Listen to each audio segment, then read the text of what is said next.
Bonsoir à tous, on s'intéresse aujourd'hui à la République démocratique du Congo. Nous avons la joie d'accueillir dans nos studios Sœur Marie-Clémentine Ilunga Kowa, qui est supérieure générale de la congrégation du Cœur Immaculé de la Bienheureuse Vierge Marie de Kongolo. Cette congrégation fondée par les missionnaires spiritains a fêté son centenaire il y a un an. Ce sera donc l'occasion de découvrir son charisme et le travail des religieuses auprès des Congolais dans ce pays, il faut le rappeler, très éprouvé par des conflits armés et une grande pauvreté. Mais avant cela, quelques repères. La RDC se situe en Afrique centrale. Elle partage ses frontières avec la Centrafrique, le Soudan, l'Ouganda, le Rwanda, le Burundi, la Tanzanie, la Zambie, l'Angola, le Congo-Brazzaville et l'enclave de Cabinda. Sa capitale est Kinshasa.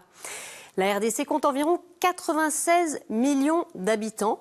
C'est le deuxième poumon vert de la planète derrière l'Amazonie. L'économie repose principalement sur l'agriculture et l'exploitation minière. Côté religion, à 90% chrétiens, les catholiques congolais représentent près de la moitié de la population, suivis par les protestants. Tout de suite, je retrouve notre invité.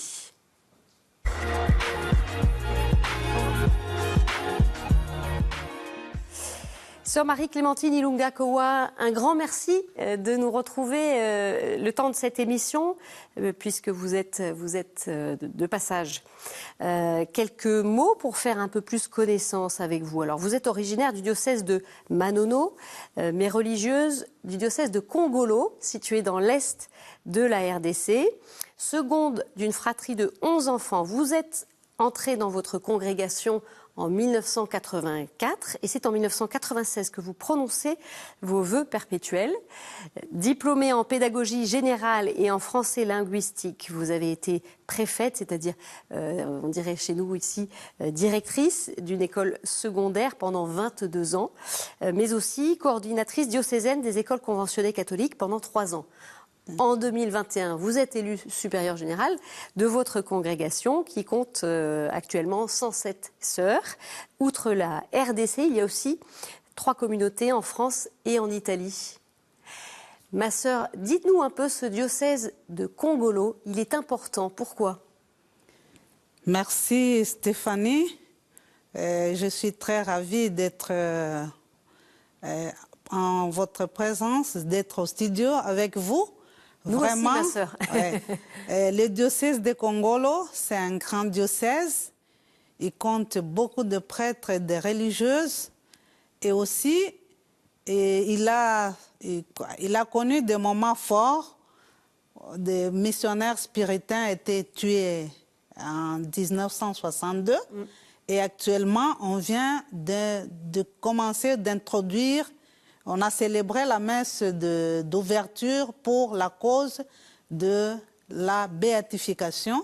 Et c'est ce qui fait notre joie, puisque le sang de martyr, c'est une semence pour les chrétiens.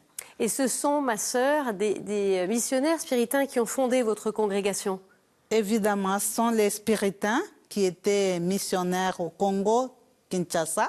Ils étaient basés dans le territoire de Kindu jusqu'à Malembankulu en passant par Kongolo. Alors, ils ont érigé ce diocèse à Kongolo. Le diocèse de Kindu est resté à part. On a scindé le diocèse de Kindu.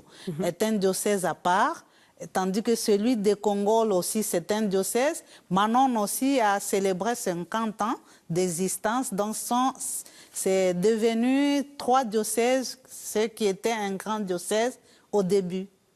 Alors, il y a encore un autre anniversaire, c'est celui de votre congrégation, je le disais, qui vient de fêter son centenaire en 2022. C'est un cap franchi, un cap important? Vraiment, c'est un cap très important, puisque réaliser 100 ans, c'est quelque chose, et surtout l'existence d'une congrégation. Nous avons célébré ce centenaire le 22 août 2022. La congrégation a été fondée en 1922, à Congolo toujours. Et lors de cette célébration, nous avons vécu un grand moment de joie, et 2 fois en présence de 3 évêques. 3 évêques sont venus. Et puis, les cérémonies se sont bien déroulées. Il y a eu profession, premier vœu perpétuel et les sœurs qui ont célébré leur jubilé de 25 ans et de 50 ans. Alors, aujourd'hui, ma sœur, est-ce qu'il y a encore des jeunes femmes qui rentrent chez vous? Vous avez combien de postulantes, de jeunes femmes qui sont au noviciat? Je dirais que c'est une grâce du centenaire. Actuellement, nous comptons 45 jeunes en formation, dont 26 postulantes, c'est-à-dire 12 en première année et 14 en deuxième année, et 19 novices, dont 7 de première année et 12 de deuxième année.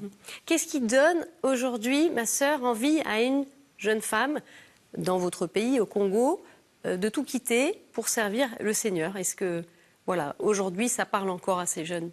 Oui, je peux vous dire que, sincèrement, les jeunes manifestent une foi indéfectible de s'attacher au Christ et de tout quitter pour suivre le Christ.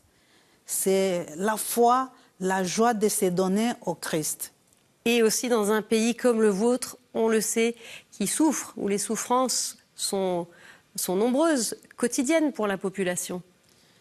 Vraiment, les souffrances sont là, mais on ne manque pas d'espérance. Même lors du passage du pape François, il a vu que c'était une église remplie de jeunes gens, de jeunes filles, pour servir le Seigneur, qui a beaucoup de vocations, malgré les difficultés que traverse notre pays, malgré toutes les misères que nous vivons, mais nous avons confiance en Dieu et nous avons la foi que le Seigneur un jour pourra nous sauver, nous tirer de cette misère. Alors justement, vous avez vu le pape, c'était en février, il y a eu cette rencontre avec les religieux. Qu'est-ce que vous avez en tête de cette rencontre-là, voilà. Qu'est-ce qui vous a marqué? Vraiment, d'abord, cette sollicitude paternelle du Saint-Père de venir dans notre pays au moment où il y a des guerres, des problèmes. Ça m'a vraiment touchée et j'étais présente à cet accueil du pape. Je faisais partie de la délégation de la province ecclésiastique de Lubumbashi. Et lors de son discours, il nous a quand même parlé, comme c'était le 2 février, journée dédiée à la vie consacrée. Il nous a encouragés à servir le Seigneur, à aimer le Seigneur et surtout à rester enracinés dans la prière. Lui-même a dit, sans la prière, on ne peut pas aller loin. Voilà, je crois qu'on en a vu quelques images. Alors on va découvrir un peu votre congrégation de l'intérieur. C'est quoi son charisme et comment est-ce qu'il s'incarne concrètement? Notre charisme, c'est promouvoir l'évangélisation et la christianisation des peuples. Et cette évangélisation s'actualise dans la pratique de la charité matérielle et spirituelle. Et qu'est-ce que nous faisons comme œuvre pour vraiment essayer de palper du doigt ce charisme? Nous avons les orphelinats pour encadrer les orphelins, les enfants dont les mamans meurent à l'accouchement. Vous connaissez, notre pays traverse encore des difficultés sur ce plan-là. Les mères de famille meurent à l'accouchement. Alors, si la famille désire, la famille nous amène le bébé et nous le faisons grandir. Nous avons l'internat des jeunes filles pour encadrer les filles afin qu'elles puissent évoluer dans leurs études. Nous créons aussi, en dehors des écoles publiques dans lesquelles nous travaillons, dans les écoles de l'État, les écoles conventionnées catholiques, nous avons aussi créé des écoles privées. Tout cela pour essayer de palper du doigt le charisme. Et nous encadrons aussi les pygmées. c'est-à-dire les enfants et les adultes des premiers habitants du Congo. Nous vivons au quotidien avec eux. Alors justement, vous évoquiez les écoles. C'était une promesse de campagne du président Félix Tshisekedi, la gratuité de l'enseignement primaire.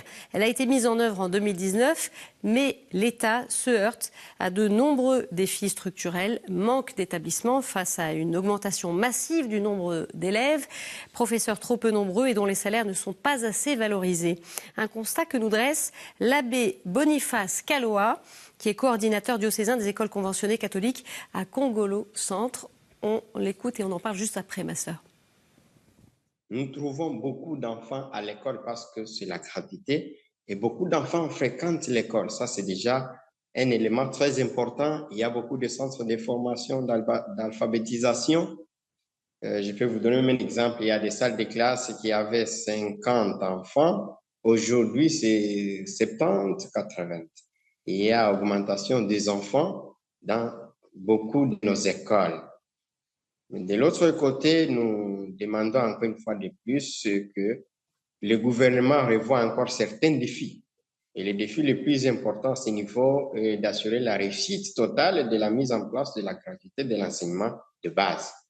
Cette mise en place de la gratuité suppose de revaloriser le salaire des enseignants afin de récompenser la baisse des revenus due à la suppression de la prime de motivation qui était payée par les parents. Et aussi, la réussite de la gratuité exige aussi la construction de nouveaux bâtiments scolaires afin d'augmenter la capacité d'accueil du système éducatif. Alors, ma sœur, bien sûr, de par votre mission, vous connaissez bien ces questions autour de l'éducation, ces défis. Quel regard vous portez, vous, sur la situation actuelle dans votre pays ?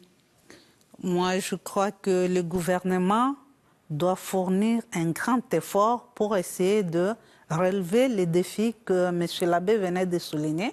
Il y a l'augmentation des élèves, des effectifs, et maintenant, il y a manque d'infrastructures. Et du coup, la connaissance ou l'instruction est au rabais, c'est-à-dire on s'efforce de déformer, mais quand il y a trop d'enfants, on ne sait pas bien transmettre la matière et ça devait s'équilibrer. En parlant de la gratuité de l'enseignement, il fallait directement créer des structures d'accueil afin de pouvoir équilibrer les nombres et faciliter la tâche à l'enseignant. Mais est-ce que l'État est en capacité de pouvoir assumer ce choix et concrètement a les moyens financiers pour mettre en place ce type de mesures? Nous pensons que c'est possible. C'est possible parce que les moyens sont là, mais chaque fois, il y a une mauvaise foi des gens qui sont chargés d'exécuter. Ils acceptent ces projets, mais en réalité, à la fin de ces projets, on se rend compte qu'on a dit qu'on allait construire 100 écoles, mais sur 100, on en construit 10. Et ça, c'est un problème. Donc les engagements, les promesses ne sont pas réalisées. Alors vous œuvrez aussi au sein d'écoles, hein, vous le disiez tout à l'heure, ma sœur. Comment est-ce que les sœurs, elles travaillent en faveur de l'éducation dans les écoles que vous gérez, hein, qui sont des écoles privées? Les sœurs sont là, elles sont confrontées au même problème, mais elles tiennent le coup. C'est-à-dire, s'il y a un paiement, il y a des sœurs qui travaillent des années sans être payées, mais elles sont là dévouées au service de l'enseignement de notre pays, puisque nous savons que si nous baissons les bras, l'éducation de nos enfants, de nos élèves, n'ira pas très loin. Voilà pourquoi nous avons intérêt à pouvoir toujours tenir le coup, à rester à côté des plus pauvres, à œuvrer à côté des enfants pauvres sans moyens, pourvu que l'enseignement soit assuré. D'accord, donc dans vos écoles, vous accueillez à la fois des élèves dont les parents peuvent payer une scolarité, mais pas seulement, hein, c'est ça? Il y a aussi des enfants en situation de pauvreté, de grande pauvreté? Là, c'est un cas fréquent. Nous accueillons tout le monde, les enfants ayant de moyens et des enfants n'ayant pas de moyens, dont les parents sont pauvres. C'est question de créer la compréhension. Il y a toujours des arrangements qu'on fait avec les parents. Ils peuvent venir demander de pouvoir l'excuser, puisque, comme je vous disais, là, nous sommes dans les écoles publiques, les écoles conventionnées, là où c'est pléthorique, et nous sommes aussi dans les écoles privées. Et nous demandons aux sœurs gestionnaires de pouvoir comprendre, c'est une situation réelle. Voilà, avec effectivement peut-être un peu moins d'élèves par classe que dans les écoles qui sont conventionnées, où il y a des effectifs, 50, 60 élèves. Donc évidemment, c'est compliqué de travailler dans ces conditions. Ma sœur, il y a un autre domaine dans lequel vous êtes active, c'est l'agriculture. Alors j'avais envie de vous demander pourquoi on n'attend pas forcément les sœurs sur ce terrain-là. Pourquoi est-ce que les sœurs, votre congrégation, elle soutient l'agriculture? Nous pensons que pour que les choses aillent bien dans notre pays, il faut aussi se pencher sur l'agriculture. Qui est centrale. Qui est centrale, et d'autant plus que nous sommes dans un milieu très fertile et qui ne demande pas des engrais pour essayer de fertiliser les plantes. Alors nous, c'est depuis plus de 30 ans que nous sommes dans l'agriculture, et cela au diocèse de Kongolo comme à l'archidiocèse de Lubumbashi, vous trouverez toujours des sœurs dans des fermes qui soutiennent les agriculteurs. Alors, on va parler de ces agriculteurs qui font face à de nombreux défis. Un exemple, dans le Sud Kivu, les agriculteurs représentent 87% de la population. S'ils sont confrontés à des drames liés à l'insécurité qui se vit dans la région, ils font aussi face à d'autres défis. Comment l'Église les soutient? On écoute Alain Siruza, assistant au département de l'Observatoire des ressources naturelles de la Commission diocésaine Justice et Paix. Que ce soit les routes nationales, que ce soit les routes secondaires, les routes des dessertes agricoles, ce sont des routes qui sont très souvent en très mauvais état. Et ça, c'est surtout pendant la saison des pluies. Parfois, quand ils sont déjà au marché équipés et qu'ils ne peuvent plus retourner les produits à la maison, ils sont obligés de vendre ça à un prix très réduit par rapport à ce qu'ils prévoyaient. Alors, ça entraîne en fait beaucoup de pertes chez les agriculteurs. Il n'y a pas de moyen de conserver à froid, surtout pour ce qui est des fruits et autres. Parce qu'ici, il n'y a pas de l'électricité. Les petits agriculteurs sont amenés à sécher au soleil pour conserver ce qu'ils ont produit. C'est ainsi aussi qu'ils recourent aussi aux biopesticides pour conserver ce qu'ils ont produit dans les champs. L'Église aussi fait des plaidoyers. Nous avons créé des banques de semences communautaires dans certains villages où nous sommes intervenus, notamment ici dans la paroisse de Moulamba, et où nous avons initié les petits producteurs, comment ils peuvent conserver les semences. Et à cette occasion aussi, on a créé des lieux où ils peuvent conserver les semences. Voilà, ma sœur, ça fait écho à ce qui se passe chez vous, dans la région de Kongolo? Oui, c'est presque la même chose, puisque l'état de route, c'est le même état. Les routes sont en très mauvais état. Et du coup, les agriculteurs ne savent pas expédier leurs produits.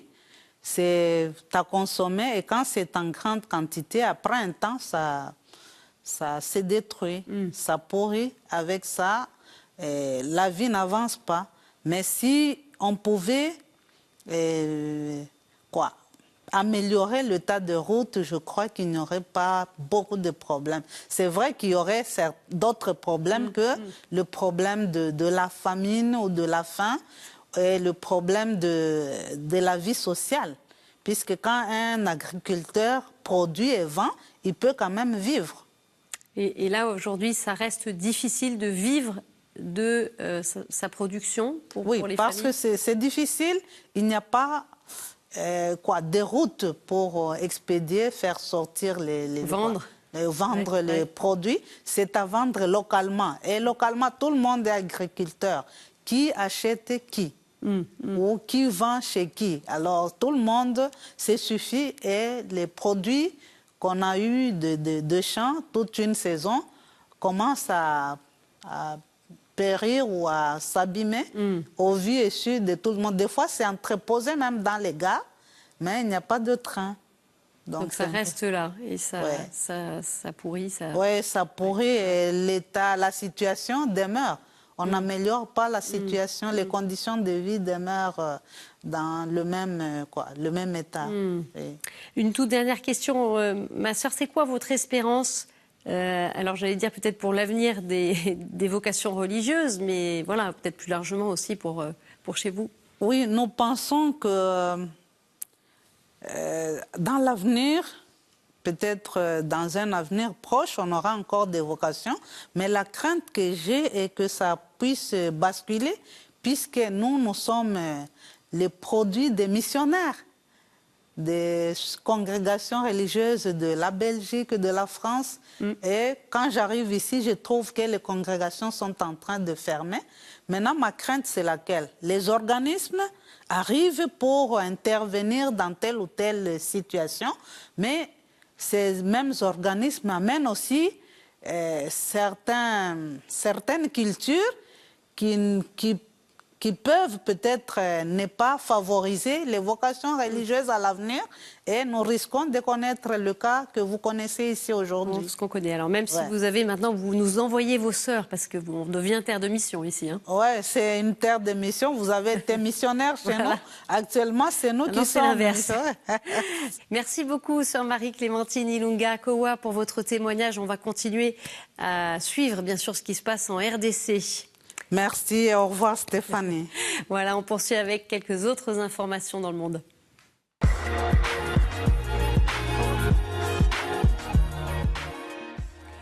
L'urgence climatique continue à faire des victimes en Haïti. De fortes pluies ont entraîné des inondations et des glissements de terrain. 7 des 10 départements d'Haïti ont été durement touchés. Il pourrait y avoir une 60aine de victimes et des milliers de familles ont dû quitter leur maison. Elles ont un besoin urgent en nourriture, en eau potable et médicaments. Une situation qui vient bien sûr s'ajouter à la crise sécuritaire qui frappe Haïti.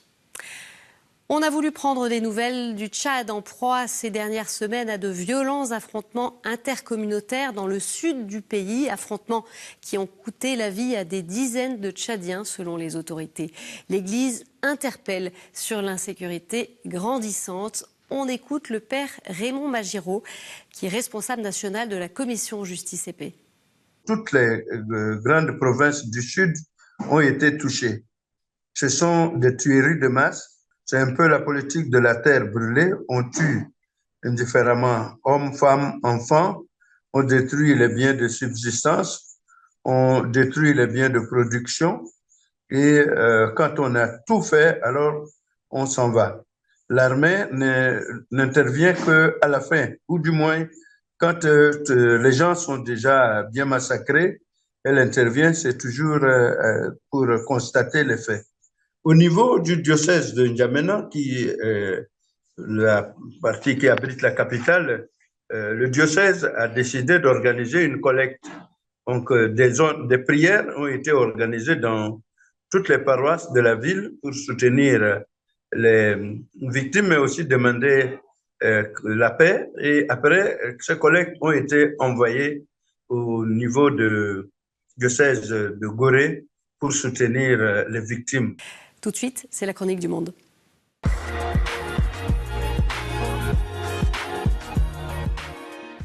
Et on retrouve Amélie Martineau-Lavallée, journaliste pour la Web TV de l'Église catholique de Québec. On est en fin d'année pastorale et c'est toujours un bon moment pour faire des bilans, mais aussi pour célébrer les bons coups, les fruits de notre année. Et c'est exactement ce qu'ont fait les maisonnées, le rassemblement des maisonnées il y a quelques jours. Alors, vous êtes un peu loin, peut-être que vous ne connaissez pas les maisonnées. Je vous dis qu'est-ce qu'une maisonnée dans notre Église. Alors, c'est quelques personnes de 5 à 10, des membres d'une famille, des amis, des connaissances qui choisissent de se réunir régulièrement à la fréquence désirée, évidemment, au moins une fois par mois pour garder l'intérêt et développer la fraternité. Puis, ensemble, elles vont ouvrir les Écritures pour entendre la parole de Dieu qui prend vie dans leur partage et l'expérience des uns des autres. La beauté d'une maisonnée, c'est qu'on n'a pas besoin d'être un spécialiste de la Bible, de la foi ou de la religion. La parole de Dieu, bien, elle est pour tout le monde. Si vous voulez les connaître davantage, les maisonnées, je vous suggère de regarder l'adresse en bas de l'écran. Elles ont été démarrées durant la pandémie à l'automne 2020. Puis elles ont connu un beau succès dans notre église, mais aussi dans d'autres églises au Québec. En fait, l'intuition de base, on peut dire que c'est la parole de Dieu et la fraternité qui sont deux essentiels de toute vie chrétienne, et d'où le succès. Et puis évidemment, bien, c'est agréable, on peut les faire en virtuel, en présence maintenant. Et puis certaines personnes plus éloignées de l'Église vont apprécier ce genre de petits groupes plus intimes pour découvrir la parole de Dieu. Lors du rassemblement des maisonnées, il y a un défi qui a été lancé, celui d'accueillir une nouvelle personne dans le groupe. Et puis j'ai envie de vous lancer le même défi. En fait, peu importe votre lieu d'engagement en Église, votre lieu d'engagement social, et bien au cours de l'été, pensez à ça. Pensez à qui vous pourriez inviter, parce que des nouveaux bras, des nouvelles idées, c'est toujours un plus, peu importe le lieu d'engagement. Et puis, ben moi, je vous souhaite un très bel été ensoleillé. Avec peut-être un peu plus de soleil que la pluie. Amélie, merci beaucoup. Vous nous avez permis tout au long de cette année de découvrir un peu plus ce que vivent les catholiques du Québec. Voilà, c'est la fin de cette édition. Merci de votre fidélité. Vous pouvez la retrouver sur notre site et nos réseaux sociaux. Je vous souhaite une très belle soirée, une très bonne semaine et on se donne rendez-vous jeudi prochain. Au revoir.